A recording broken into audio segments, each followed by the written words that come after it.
3 days ago, the most powerful man in tech stood on a stage in San Jose and said something that should terrify and excite every working professional on the planet. Jensen Huang, CEO of Nvidia, announced that he wants to pay his engineers in AI tokens compute credits worth roughly half their base salary, on top of their existing pay. Not stock options, not crypto, tokens, the raw fuel that makes artificial intelligence think. Welcome to the age of tokenmaxxing, where your value as a worker is increasingly measured not by the hours you put in, but by how many AI tokens you can burn through productively. Alright, let's break this down. If you've used ChatGPT, Claude, or Gemini, you've already consumed tokens. A token is a tiny chunk of text, roughly 3/4 of an English word. Every question you ask, every answer the AI generates, costs tokens. Tokens are to AI what kilowatt hours are to your electricity bill. Now, here's where it gets wild.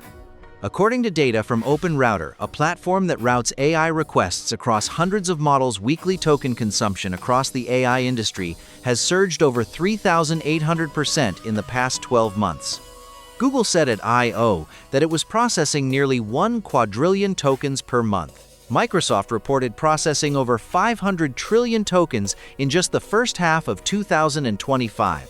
These aren't hypothetical numbers. This is raw demand. And the curve isn't flattening, it's going exponential.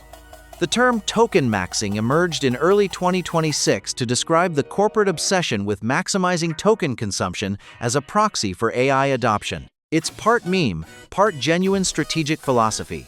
Now back to Jensen Huang's bombshell. Here's his exact quote from GTC 2026. "I could totally imagine in the future every single engineer in our company will need an annual token budget. They're going to make a few $100,000 a year as their base pay. I'm going to give them probably half of that on top of it as tokens so that they could be amplified 10x. Think about what this means. An Nvidia engineer making $300K base could get $150K worth of AI compute credits on top. That's not a perk, that's a paradigm shift." He also said, and this is the part that gives me chills, that token budgets are already becoming a recruiting tool in Silicon Valley. Companies are competing not just on salary, equity, and bonuses, but on how many tokens come with the job. I want you to sit with that for a second. We went from, "What's your 401k match?" to, "How many tokens come with my job?" in roughly 18 months.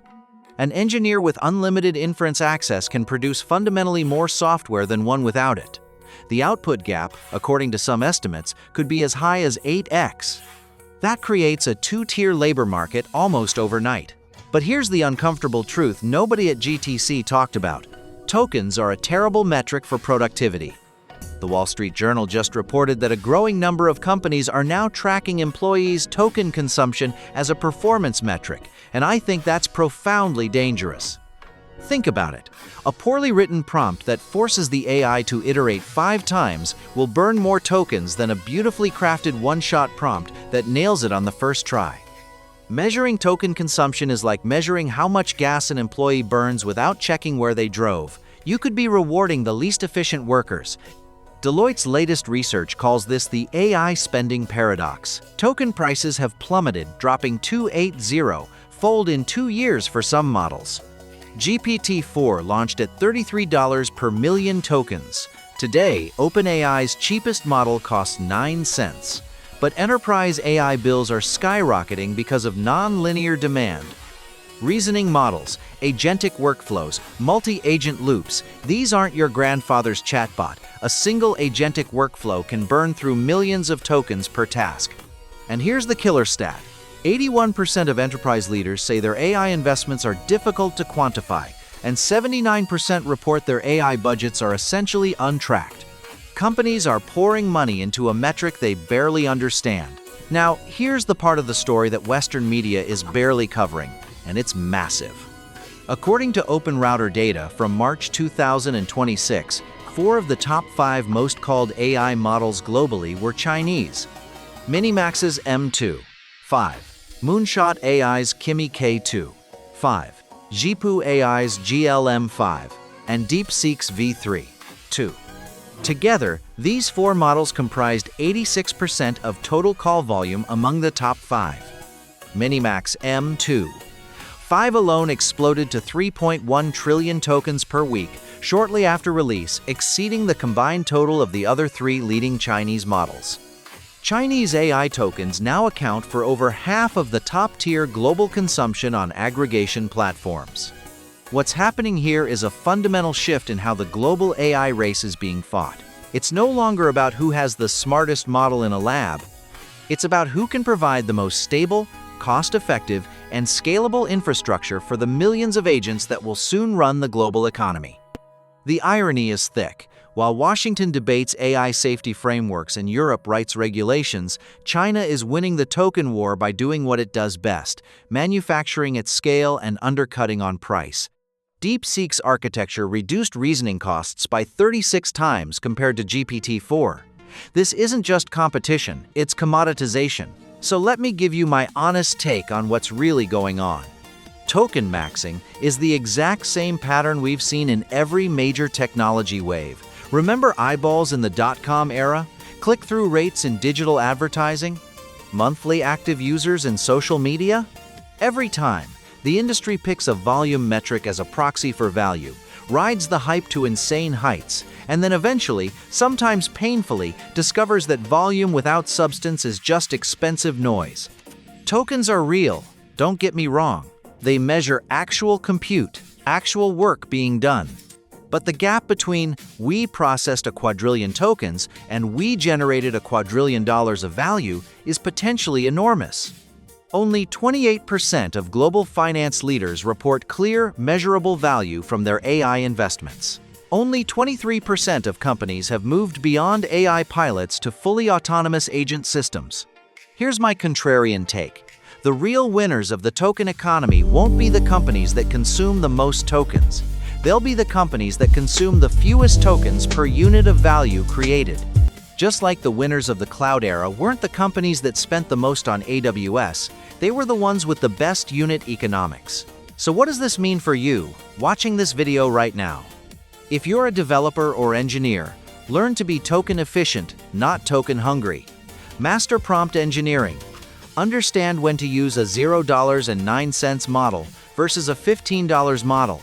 The engineers who get promoted in 2027 won't be the ones who burn the most tokens. They'll be the ones who delivered the most output per token spent. If you're a business leader, do not use token consumption as a KPI. It's the AI equivalent of measuring productivity by keystrokes. Instead, build token observability, track what outcomes your AI spending is actually producing. Deloitte recommends treating AI economics with the same rigor as energy or capital allocation. I think that's exactly right. And if you're just a curious person trying to understand where the world is heading, tokens are the new oil. The companies that extract them cheaply, refine them efficiently, and deploy them strategically will define the next decade of the global economy. We're living through one of those rare moments where a new unit of value is being born in real time. The last time this happened was arguably the birth of the internet, when bandwidth became the bottleneck and then the commodity that reshaped everything. Tokens are this generation's bandwidth. And Jensen Huang just told you he's willing to pay half a salary for them. The question isn't whether tokens will matter. It's whether you'll be the one spending them or the one being replaced by them. Here's what I think happens next. Within 12 months, token budgets will appear on job offers the same way equity packages do today. Within 24 months, CFOs will manage AI spend as its own line item, not buried inside cloud infrastructure or software subscriptions, but tracked, audited, and benchmarked per team, per task, per dollar of output. And within 36 months, the companies that figured out their cost per useful token, not cost per token, cost per useful token will be eating alive the ones still measuring success by how much compute they burn. This is the pattern every time. The early phase rewards volume, the mature phase rewards efficiency. We're at the hinge point right now. So if you take one thing from this video, make it this. Stop asking, are we using enough AI? Start asking, what is each token actually producing? That single question will put you ahead of 90% of the companies currently writing 9-figure checks to Nvidia and hoping for the best. This is Clear Signal. New signal drops when the data says something. Subscribe so you don't miss one.